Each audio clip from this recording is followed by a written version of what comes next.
times, law enforcement may reach out to us or we may reach out to them. So yes, there are times where we would either meet with the coroner, sheriff, district attorney, law enforcement. All right. And in this particular case, once again, there was a meeting of some sort between your office and the district attorney's office for Houston County and the sheriff's department. Is that correct? Yes, sir. And that was several months after the death of the child. Yes, sir. Do you recall when that meeting was? Was it September? I honestly have no idea. But nonetheless, you conducted a Zoom meeting, and the audio tape of that meeting was provided to defense counsel. Are you aware of that? I assumed it was because it was provided to me. So, All right. yeah. And it was about a 30-minute meeting. Is that correct? Yeah, that's right. All right. And, during this meeting, with you being the director, you were in charge of the meeting. Is that a fair statement? That's fair. And Dr. Brown participated in this meeting. Is that right? That's correct. As well as other forensic pathologists in your office. Is that correct? So you're probably thinking of Elizabeth Right. Andrews. She's not a forensic pathologist. She is, at the time, I don't think she's with the GBI anymore. At the time, she was, we have a unit called CAISC, C-A-I-S-C. It's a Child Abuse Investigative Support Center. And she was an investigator in that group. So basically, she was out, the GBI medical examiner's investigator for childhood deaths. All right. Yeah.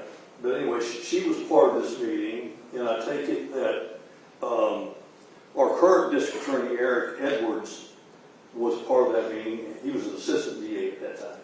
Are you familiar with Mr. Edwards? I am. From that time, I didn't know he had changed positions. But at some point in time, the decision was made, was it not, that the autopsy report should be completed and that it should be determined to be a blunt force trauma. Is that right? Correct. I think the blunt force trauma was already determined. It was the manner of death that we were... The manner of death. Yeah, the manner of death is what we were really discussing. Okay. And that could have been, you say that could have either been a homicide or that could even be undetermined or not. It could. And it's my understanding from listening to this audio of your Zoom meeting that the decision was made that Dr. Brown would sign off on the autopsy report. Is that right? Yes, he's the one who performed it, so he would sign off on it. Okay. And that as a matter of course, you yourself would do the peer review. Is that correct? Correct. And you signed off on that immediately as well. Is that correct? Or you did the peer review and then he signed off on the report? No, it's the, actually, that's a good question. I don't remember the process. Usually it's signed off already, and then, no, we do the peer review first and then it's signed off. All right. And then at that particular point in time, once the autopsy report is done, then that is that typically submitted to the coroner of the county? So it goes into our system, and the coroner is usually gets a copy, and then anybody else can request a copy. All right. But the coroner wouldn't sign off on an autopsy report until it's been signed off on, of course, by Dr. Brown. Oh, I see what you're asking. The coroner does not sign off on an autopsy report. The coroner, in the state of Georgia, the coroner will sign the death certificate, but they do not sign off on the autopsy report itself. Okay. Just a second, Charlie. And once again, as far as do you recall when you became involved in doing the additional testing on this case? Unfortunately, since I'm not at the GBI, I don't have access to the system, so I do not recall when I actually would have done that. I know we're not supposed to give assumptions or guesses, but usually it takes a number of months anyways for an autopsy to be finalized, the report. So I'm sure it was probably at least 3 or 4 months before I even got to, involved and took more sections. But I do not recall when I did that. What are some of the other factors that you look at before? Let me ask it this way: are toxicology reports necessary?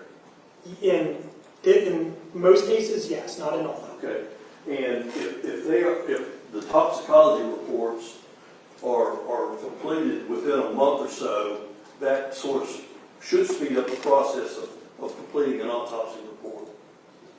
It depends on the case.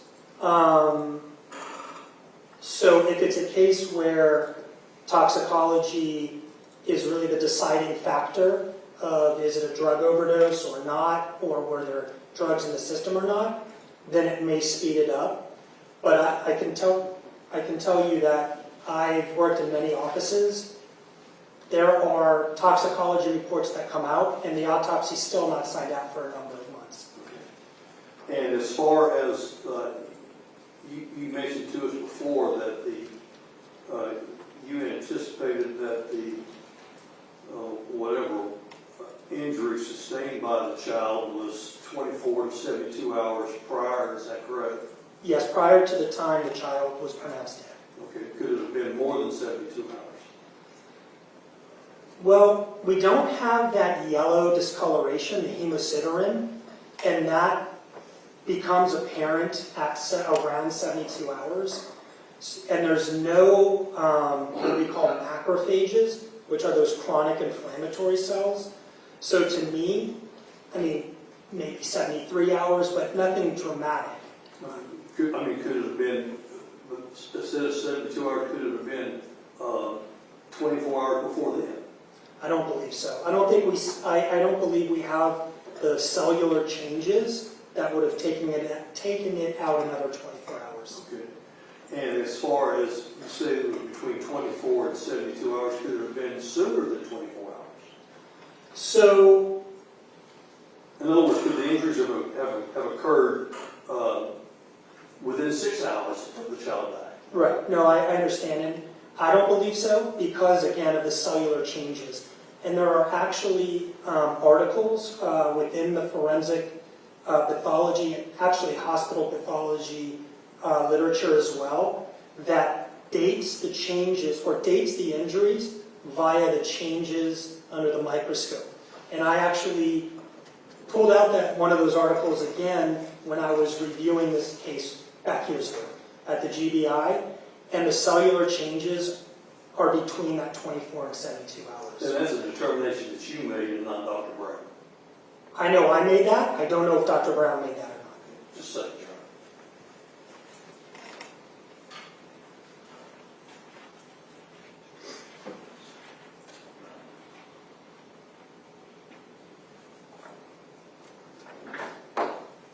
That's all I have, Your Honor. Thank Just wait for the judge, if I may. And so, in this meeting, you kind of reviewed everything. You guys had toxicology reports at this point, didn't you? Oh, everything, yes. Okay. Did that influence at all your decision as far as the timing of the death, or was there anything in the toxicology? I don't believe so. I haven't looked at the toxicology in a while, but the toxicology, obviously with it not being in the cause of death or even the contributing cause of death, it played no role. If it was positive, it played no role. Now, this is a lacerated liver injury, correct? Yes. Okay. What kind of pain would one experience with that? It would be very painful, and it's because the cover, anyone who's had like a ruptured appendix or has had an appendicitis or like diverticulitis, the reason they go to the doctor is because they're uncomfortable or in pain. And the pain is because you get stretching of the outer surface of it. So the liver has the same covering on the outer surface. And so when you cut that, it's painful. And that fits with the stories that we were told that the child had been complaining of belly pain. I believe it was for a few days. Nothing further, Your Honor. Anything else? Nothing else. Thank you, Doctor. Thank you. You're very good. Okay.